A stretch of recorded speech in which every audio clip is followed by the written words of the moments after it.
नमस्कार दोस्तों, आप सभी का स्वागत है आपके अपने यूट्यूब चैनल पर। और दोस्तों, आज हम आपके लिए लेके आए हैं CGTET 2022 और आज का जो एग्ज़ाम डेट है वो है 18/9/2022। तो 2022 18/9 का हम मॉडल आंसर आपके लिए लेके आए हैं। हम इस वीडियो में बात करेंगे चाइल्ड डेवलपमेंट एंड पेडागॉजी का, बाल विकास एवं शिक्षा शास्त्र का जो वीडियो है पूरा हम आपके लिए इसका एक संभावित मॉडल आंसर तैयार किए हैं जो आपके सामने प्रस्तुत है। तो बने रहिए वीडियो के अंत तक और जल्द से जल्द अपना आंसर को मैच कर लीजिए। तो देखते हैं फटाफट आपने क्या आंसर सही किया है। तो क्वेश्चन नंबर 1 जैसे कि आप देख पा रहे हैं, क्वेश्चन नंबर 1 यहाँ पे है, नैतिक विकास को परिभाषित करने वाले मनोवैज्ञानिक। तो नैतिक विकास को परिभाषित करने वाले मनोवैज्ञानिक यहाँ पे ऑप्शन दिया है। ऑप्शन ए है पेवलोव, ऑप्शन बी है मैकडगल, ऑप्शन सी है पियाजे। उपरोक्त में से कोई नहीं। तो सही आंसर हो जाएगा ऑप्शन नंबर सी पियाजे। यदि आपने पियाजे लगाया है तो बिल्कुल सही है। नेक्स्ट क्वेश्चन की ओर चलते हैं। Question number 2, question number 2, any Sullivan जिन्होंने हेलेन केलर के ट्यूटर के कार्य में किया, किससे पीड़ित था? तो यहाँ पे हड्डी रोग विकलांगता, भाषाई दोष, मंदता, मानसिक मंदता, दृष्टि हानि। तो इसका जो सही आंसर है वो हो जाएगा ऑप्शन नंबर डी, दृष्टि हानि। ठीक है, ऑप्शन नंबर डी, दृष्टि हानि। यदि आप लगाए हैं तो बिल्कुल सही लगाए हैं। अगला क्वेश्चन की ओर चलते हैं। क्वेश्चन नंबर 3, क्वेश्चन नंबर 3 है, यहाँ पे थोड़ा सा अधूरा छपा हुआ है तो आप लोग इसको देख लीजिएगा। क्वेश्चन नंबर 3, पियाजे के सिद्धांत की एक प्रक्रिया जो धारणाओं और अनुभव के पुराने और नए के बीच संतुलन बनाने वाली क्रिया को जाना जाता है। तो ऑप्शन यहाँ पे 4 ऑप्शन दिया है, तो इसमें जो सही आंसर है वो हो जाएगा ऑप्शन नंबर डी। यदि आपने संतुलन लगाया है तो बिल्कुल सही लगाया है। अगला question, question number, next question की ओर चलते हैं। क्वेश्चन नंबर 4, क्वेश्चन नंबर 4 है, पियाजे के अनुसार संज्ञानात्मक अवस्था है, संज्ञानात्मक विकास की अवस्था है। तो यहाँ पे ऑप्शन दे दिए है आपके सामने, तो ए बी सी डी दिए है। तो इसमें से यदि आपने ऑप्शन नंबर सी लगाया है प्राक संक्रिया हॉल, तो बिल्कुल सही है। ऑप्शन नंबर सी इसका सही है, प्री ऑपरेशनल स्टेज। ठीक है, ऑप्शन नंबर सी। अगला क्वेश्चन की ओर चलते हैं। नेक्स्ट क्वेश्चन है क्वेश्चन नंबर 5। क्वेश्चन नंबर 5 है यहाँ पे, विशेष शिक्षा सिद्धांत में शामिल है प्रतिबद्धता वातावरण, माता पिता की न्यूनतम भागीदारी, गैर भेदभावपूर्ण पहचान और मूल्यांकन, सार्वजनिक शिक्षा में रोक। तो इसका जो सही आंसर हो जाएगा क्वेश्चन नंबर 5 का वो हो जाएगा ऑप्शन नंबर 3, गैर भेदभावपूर्ण पहचान और मूल्यांकन। ठीक है, next question, question number 6, question number 6 की ओर चलते हैं। क्वेश्चन नंबर 6 है यहाँ पे, 2 से 8 वर्ष की आयु के बच्चों के लिए विकास पैटर्न में मोटर, सामाजिक, भावनात्मक, संवेदनात्मक के साथ शामिल है। तो ऑप्शन यहाँ पे 4 ऑप्शन यहाँ पे भी है। इसमें से देखिए, अनुकूल क्षमता या कौशल, संप्रेषण क्षमता या कौशल, भाषाई क्षमता या कौशल, लेखन क्षमता या कौशल। तो इसका जो सही उत्तर हो जाएगा बच्चों आपके लिए ऑप्शन नंबर सी, भाषाई भाषाई क्षमता और कौशल, इसका सही आंसर है। तो अगला क्वेश्चन की ओर चलते हैं। अगला क्वेश्चन है क्वेश्चन नंबर 7 है, शिक्षा का अधिकार 2009 के अनुसार विशेष आवश्यकता वाले बच्चों को पढ़ाना चाहिए। तो ऑप्शन यहाँ पे दिया है ए बी सी डी। तो इसका सही आंसर मैं आपको बता देता हूँ, क्योंकि आप जल्द से जल्द आंसर ही देखना चाहते हैं तो मैं आपको ऑप्शन नहीं पढ़ता, सिर्फ आंसर बताता हूँ। तो इसका भी आंसर ऑप्शन नंबर सी है। यदि ऑप्शन नंबर सी लगाए हैं, उनकी व्यक्तिगत आवश्यकताओं को पूरा करने में प्रावधानों के साथ समावेशी शिक्षा की व्यवस्था, तो बिल्कुल सही है। अगला क्वेश्चन की ओर चलते हैं। क्वेश्चन नंबर 8, क्वेश्चन नंबर 8 यहाँ पे देख पा रहे हैं आप, किस प्रकार का मूल्यांकन विशेष आवश्यकता वाले बच्चों की पहचान करता है? तो इसमें जो सही आंसर है वो हो जाएगा option number D, option number D, diagnostics. ठीक है, यदि आप ऑप्शन नंबर डी लगाए हैं तो बिल्कुल सही है। Next question, question number 9, question number 9 देख पा रहे हैं आप यहाँ पे स्क्रीन पर। क्वेश्चन नंबर 9 है, निम्नलिखित में से किसके अधिगम का सिद्धांत प्रतिपादित नहीं किया है? किसने नहीं किया है बोल रहे हैं ना, नहीं किया है, ध्यान रखिएगा, नहीं किया है। तो इसने नहीं किया है वो है option number B. Option number B ने अधिगम के सिद्धांत का प्रतिपादन नहीं किया है, स्किनर ने नहीं किया है। तो ऑप्शन नंबर बी यदि आप लगाए हैं तो बिल्कुल सही लगाए हैं। Next question, question number 10, question number 10 देखते हैं। मोटर विकास में व्यक्तिगत विभिन्नताएं होती है, फिर भी मोटर विकास का क्रम खालिस्तान से खालिस्तान स्रोत है।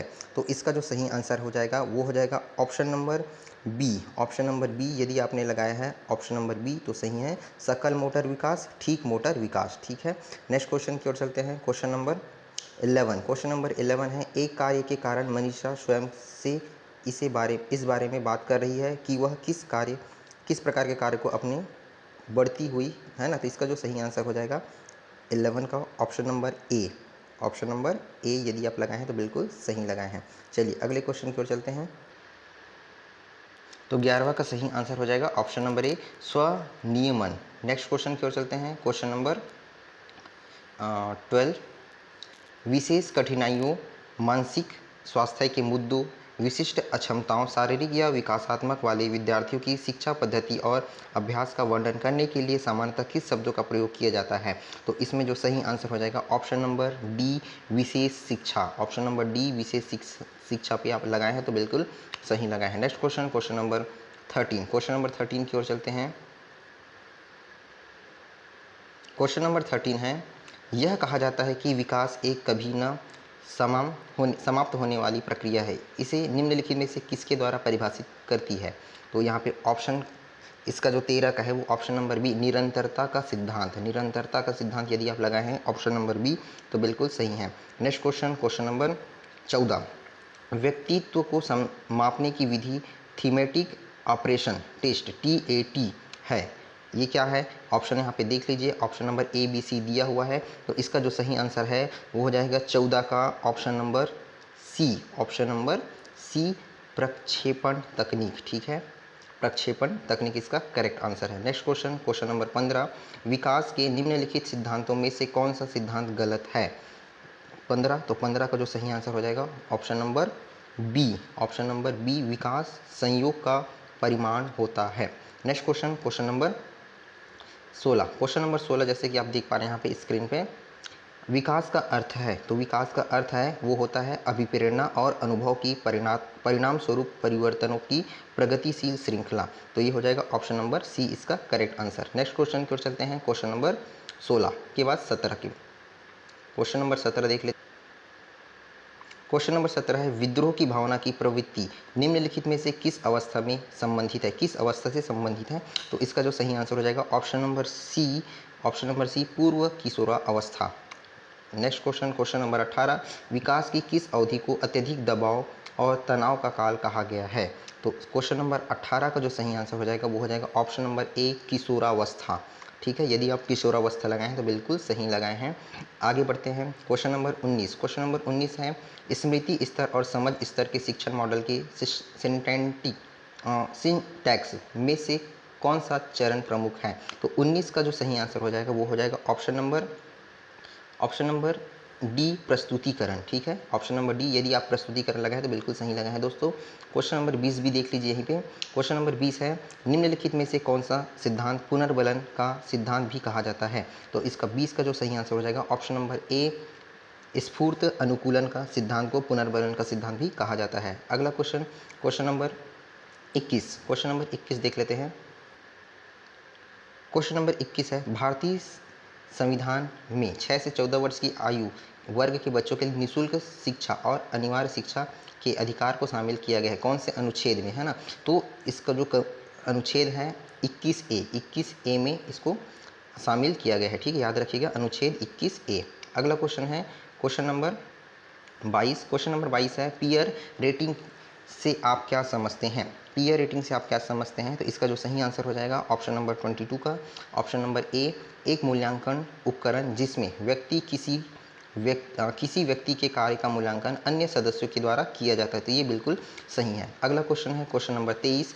विशेष शिक्षा में न केवल विकलांगता छात्र को शामिल किया जाता है बल्कि इसमें निम्न को भी शामिल, विकलांग को छोड़कर और किसको भी शामिल किया जाता है? तो यहाँ पे सही आंसर हो जाएगा क्वेश्चन नंबर 23 का ऑप्शन नंबर ए, प्रतिभाशाली छात्र। ठीक है, प्रतिभाशाली छात्र को भी शामिल किया जाता है, विकलांग को तो शामिल किया जाता है, प्रतिभाशाली छात्र को भी शामिल किया जाता है। आगे क्वेश्चन नंबर 24। क्वेश्चन नंबर 24 दिया यहाँ पे, एक 6-7 वर्ष का बच्चा दूसरे के दृष्टिकोण को स्वीकार नहीं कर पाता, क्यों? तो यहाँ पे इसका सही आंसर हो जाएगा क्योंकि वह आत्म केंद्रित है। क्यों नहीं कर पाता? क्योंकि वो आत्म केंद्रित होता है, इसलिए वो दूसरे की दृष्टिकोण से उसको स्वीकार नहीं कर पाता है। तो यदि आप ऑप्शन नंबर बी लगाए हैं तो बिल्कुल सही है। अगला क्वेश्चन की ओर चलते हैं। Question number 25। क्वेश्चन नंबर 25 है यहाँ पे, जैसे कि आप देख पा रहे हैं, बच्चा भौतिक और सामाजिक वास्तविकता की अवधारणाओं का निर्माण करना प्रारंभ कर देता है। यह विशेषता है शारीरिक विकास, बौद्धिक विकास, संवेगात्मक विकास, सामाजिक विकास। तो इसका जो सही आंसर हो जाएगा ऑप्शन नंबर बी, बौद्धिक विकास। ठीक है, अगला क्वेश्चन की ओर चलते हैं। Question number 26। क्वेश्चन नंबर 26 है, निम्नलिखित में से कौन सा बौद्धिक विकास का नहीं है? यहाँ पे आगे का छूट गया है। ऑप्शन देख लीजिए यहाँ पे, सृजनात्मक, चिंतन, सहनशीलता, कल्पनाशीलता। तो इसका जो सही आंसर हो जाएगा 26 का, वो हो जाएगा ऑप्शन नंबर सी, सहनशीलता। सहनशीलता इसका करेक्ट आंसर है। Next question, question number 27। Question number 27 है, देख लीजिए यहाँ पे क्वेश्चन नंबर 27। एक मिनट। व्यक्तित्व के संदर्भ में कौन सा कथन गलत है? व्यक्तित्व के संदर्भ में कौन सा कथन गलत है? तो यहाँ पे ऑप्शन दे दिया है आपको, तो इसमें से आपको सही आंसर चूज़ करना था। तो आपने यदि क्वेश्चन नंबर 27 का ए चूज़ किया होगा, सॉरी, क्वेश्चन नंबर 27 का यदि आपने डी चूज़ किया होगा, व्यक्तित्व केवल व्यक्ति के बाह्य रूपों तक सीमित नहीं होता। ठीक है, तो ये आपका बिल्कुल सही होने वाला है। अगला question, question number 28। Question number 28 है, निम्नलिखित में से कौन सा एक बच्चे के सामाजिक विकास को प्रभावित करने वाला व्यक्तित्व कारक नहीं है? नहीं है बोल रहे हैं, तो आप यहाँ पे ध्यान से आंसर दीजिएगा। यदि आपने लगाया होगा क्वेश्चन नंबर 28 का ऑप्शन नंबर ए, साथी समूह, तो बिल्कुल सही है। साथी समूह प्रभावित, व्यक्तिगत कारक को प्रभावित नहीं करता। अगला क्वेश्चन है क्वेश्चन नंबर 29। क्वेश्चन नंबर 29 देख लेते हैं।